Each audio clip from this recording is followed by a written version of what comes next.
Hello, my name is Alex, and this is my first submission for Project One Branding and Identity. So, I chose to rebrand for the globally recognized company Zara. Zara is notorious for the fast fashion trade and have come under scrutiny for child labour, exploitation of Syrian refugees, and work with numerous sweatshops only to create seasonal, low end, poorly made products that end up in landfill once the trend is over.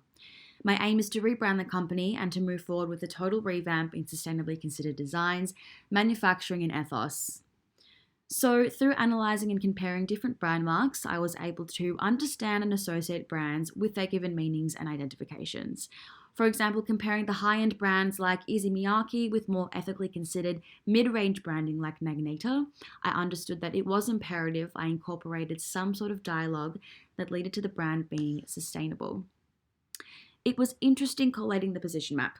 All of the brands were essentially doing the same thing and had similar motives. However, each brand mark had its own personality trait, which made me presume the quality, consistency, and overall innovativeness of the brands.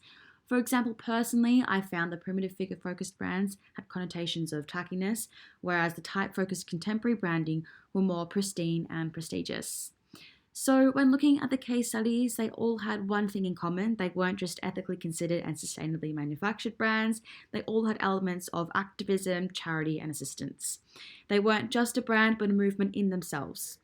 I found this to be super insightful and definitely a great marketing ploy to purchase products as consumers aren't only doing a benefit for themselves, but a benefit for the environmental groups and the underprivileged.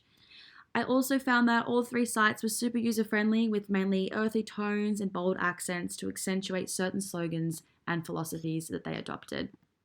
So, just to point out a few important topics in my mission statement, I did talk about evolving a lot as I thought it was important to somehow acknowledge or address the fact that Zara was rebranding. I used a lot of inclusive words too to show this, as I thought it was really important that customers would be aware of the new innovations that the brand was adopting. So, the brand stands by the fact that style and sustainability can coexist. I have failed to find a contemporary brand that contextualized luxury pattern with sustainable, affordable fabric. Cero is a lifestyle brand, so I wanted to adopt an aesthetic that was imperative with its free flowing organic nature. I turned to warm and deep tones of particular Bauhaus paintings, not only for the colour scheme, but to contextualize the movement of the garments. Much like these bold graphics are to the bold interiors on the second page of the mood board.